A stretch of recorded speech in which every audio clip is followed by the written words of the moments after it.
Welcome back, everyone, to another review, and this time we're taking a look at Godzilla 2014, the first installment into Legendary's Monsterverse saga.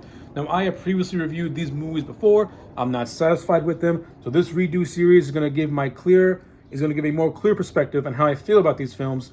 Now that 10 years has passed, almost 10 years has passed since the release of the start, Godzilla 2014. So, with all that being said, let's get right into it. My overall thoughts on Godzilla 2014 is this.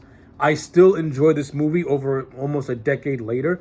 However, the flaws of it still stand, and the positives of it really still stand. But the problem is, I can't hide the fact that the flaws are outweighing the positives, and every time I watch this movie, I get more and more frustrated with it because this movie is overall just wasted potential, which is a shame because on paper and what you get, you had some good things that could have easily been expanded upon, but it almost feels as if they were afraid to do so. And as a viewer, you're frustrated because you end up watching a movie that is focused heavily on human characters. But the problem is, aside from maybe two, there's nothing really to latch onto with half these human characters. And you have monster action that just as it's starting to get into motion, you cut away from it to go back to these human characters and them just dicking around, not doing anything of interest. That's what makes Godzilla 2014 a frustrating viewing experience. Now, I appreciate the fact that the director, Gareth Edwards tried to take a Jaws approach to this movie. Now, on paper, that could work for a Godzilla movie. It really could. Like, you establish the looming threat that Godzilla is here. He's on this planet. He's been dormant for years up to this point. There is something lurking beneath the bottom of the the ocean's surface. This lingering threat that's been there for centuries. Jaws, same approach. There is this great white shark in the ocean that's terrorizing everyone. The threat's always there. You don't always see the shark, but when you do see the shark, you're in fear of that shark. But when Spielberg revealed that shark at the end, at the third act of Jaws, you constantly have that present, and he showed the shark more often than he hid the shark. Godzilla is different. You can only keep Godzilla hidden in fog and shadow for so long until the audience starts to get restless. Okay, listen, we saw Godzilla that first time. Let's get some action. Let's see him and monsters cause mass destruction. At the end of the day, we're watching a monster movie. I want to see the monsters fight one another. I don't want to see the monsters fight each other in 2-second clips that if I sneeze, I'm going to miss it. And then I got to wait all the way for the last 20 minutes to see a battle that I can barely see because your cinematography is so goddamn washed out and so goddamn dark, with the exception of two red eyes and a glowing blue radiation. I can barely see what's happening. That's this movie's biggest flaw. The cinematography in this movie, it is embarrassing. I'm sorry. I think Seamus McGovney is a very talented cinematographer, but the creative choices to have a washed out color palette with almost no color was a big mistake, especially if you're not going to heighten the colors of Godzilla and the Mutos to where they can stand out. Instead, this thing is just so washed out looking. It just has this gray, dullish feel to it, where you're just like, oh my God.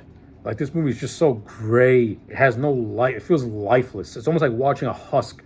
It's no good. Now, when you compare the cinematography to this movie to Kong Skull Island, you can clearly tell which director had a more clear vision. Not saying Gareth Edwards didn't have a clear vision. I think his vision wasn't really fully fleshed out past the initial germ stage. At least with Skull Island, you got crisp and really good cinematography, and you can see what's happening. Even in the night scenes in that movie, you can see what's happening. In this movie, the night scenes are the worst scenes because you can barely see what's happening. Now, I understand he wanted to make this have a more realistic feel to it, and he wanted to have the use of natural light as a way to heighten the tension in the scenes. But here's the thing: in a Godzilla movie, that can only work to an extent, because if I can't see what's happening in a Godzilla movie, I'm going to get extremely irritated and extremely restless because I want to see the monsters fight. And every time Gareth Edwards teases that, he cuts away. And it's frustrating while watching. And I'm stuck watching these human characters who just are not offering me anything. Speaking of which, the human characters in this movie, it's his biggest flaw. With the exception of two characters, the rest of them, they're just there. Joe Brody, played by Bryan Cranston, and Dr. Serizawa, played by Ken Watanabe. These are basically the two best characters in the entire movie, and with the exception, oh screw it, and they get wasted. Joe Brody, he has the best character in this entire movie. Basically, at the beginning of this film, Joe and his wife are working at this power plant in Japan. Something happens that causes the power plant to have a meltdown, and Joe has to pretty much watch his wife die while saving the town. And since then, he was on a mission to find out exactly what caused this meltdown, this supposed nuclear meltdown. And it's revealed that there was never any nuclear meltdown, and that there was something else behind it. Now, of course, Brody eventually figures out that there is this unidentified, creature being kept alive at this power plant, and it's revealed by the movie that these creatures feed off nuclear radiation as a food source.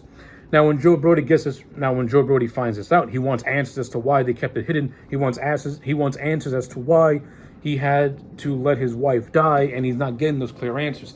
And when he and Serizawa finally have some screen time, it's not fully expanded upon enough because Joe Brody ends up dying once the Moodles wake up. The best character at this entire movie dies, and it really does create a big narrative shift, because for the rest of the movie, you're following his son Ford, played by Aaron Taylor Johnson, and Ford is as dull as cardboard. Nothing against Aaron Taylor Johnson. I've seen him in movies where he can be really, really good, but in this one, even his talents can't bring the character of Ford to life, because there's just nothing there. He's a boring character. He's just a military guy. Take away the fact that his parents are dead, there's nothing to his character. Like, there's really nothing at all. Bryan Cranston had the best character. He lost his wife. His family fell apart. He pretty much became obsessed with trying to find out what happened. And once he finds out what happens, you kill him off, instead of him and Serizawa joining forces to find an answer, to finding more answers. Speaking of which, Dr. Serizawa, I like the fact that they pay a nice tribute to the original Godzilla movie. I would have preferred this movie be set in that same continuity, so that way Ken Watanabe's Serizawa could have a connection to the previous Serizawa, which would further explain why he has this knowledge of Godzilla in general. Because the movie reveals that there was another Godzilla previous to the one we see here, by seeing its skeletal remains. It would have been cool if that version of Godzilla was from that original movie, and this version of Serizawa more or less is like a descendant of the previous Serizawa, like a grandson or a great grandson, something to that nature, which would have given Ken Watanabe's character some more history. Like, he's trying to find out, like he's carrying on his family lineage into figuring out what is Godzilla and what are these other monsters that are like Godzilla, and how these creatures ruled the earth before mankind did. And of course, getting more scenes with him and Joe Brody, and them having a conflict of interest to the point where they find a mutual interest, that could have been some cool stuff too. Bryan Cranston and Ken Watanabe were denied the chance of having good on-screen chemistry because you killed off the best character so early.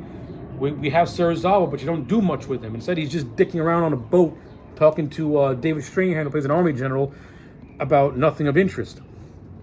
Again, if the majority of this movie is gonna have me follow human characters, make these human characters somewhat interesting. Instead, you kill off the best one, and then the other good one you don't do much with him. And I'm stuck with Ford, who's kind of boring. And also, you have Elizabeth Olsen in this movie, who plays Ford's wife. Elizabeth Olsen, very good actress. A thankless role. She does nothing too.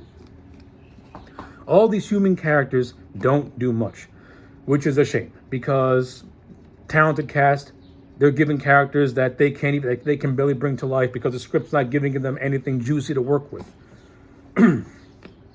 Now let's get to the main event, which is how Gareth Edwards handles his monster action. As I stated before, the washed out cinematography and the lack of color really exposes the biggest flaw of this movie, in which your selling point is Godzilla. And you kept Godzilla hidden for the first hour with some brief shots here and there of him. And when you finally get to that reveal in Hawaii, it's awesome. It's great. Gareth Edwards did a phenomenal job at showing the scope of how massive Godzilla is when you're looking at him from the ground up. I love that shot at the airport when you get the big reveal. But you cut in the middle of Godzilla's iconic roar, and you cut before he and the Mutos can exchange. You get a blink and you miss it snippet of him and the Mutos fighting at the airport, which, why would you put that on a TV screen in the movie and not show it is beyond me, because I don't want to see these human characters because they're so fucking boring. You tease another fight. You tease another fight. And just as they lock up, you cut away. You get to what is probably one of the coolest scenes in the movie, where an army unit is parachuting out of a plane with a helicopter, and the visual looks fucking phenomenal. And as they're like parachuting down, you see the Mutos and Godzilla fighting in like the fog and like a haze, and it looks really cool. But again, you don't expand on it. You finally expand on it. I get a fight. It's not all that interesting because all the good stuff was hidden away. And all I see are these two blobs fighting in darkness. If it wasn't for the Mutos having bright red eyes and Godzilla's radiation, I would have never known that I'm seeing Godzilla and Mutos fighting. I'm just seeing two blobs fighting. Like, the creative choice of washed out cinematography, I cannot stress how this was a bad idea, because in a Godzilla movie, it doesn't work a lot. I should say, it doesn't work. You can make it work if you brighten up the colors of Godzilla and the Mutos, so that way they pop against this washed out cinematography. Instead, they blend right in to the point where you don't know what's happening, to the point where you can't see anything. Really bad creative choice by Gareth Edwards. So, on top of having characters that are interesting yet they go nowhere, and you have the CGI of Godzilla and the Mutos. They do look actually really, really good. I like how they look. The problem is you don't get it. You don't showcase it. So this movie is not this epic showdown. It's a disappointing. It's a frustrating thing. But with all that being said, listen, I do like this. I do really like this movie. I do appreciate the Jaws approach to this movie. I think Gareth Edwards'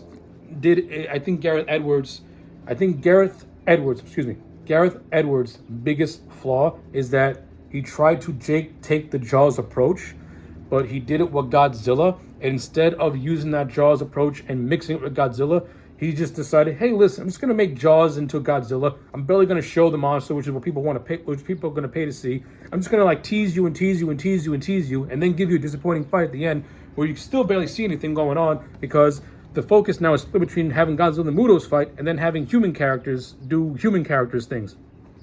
I'm like, listen, the audience coming to see Godzilla, they want to see Godzilla. They don't want to see human characters, because human characters in Godzilla movies, they don't mix. Unless it's the original movie and you actually have something that you're trying to say.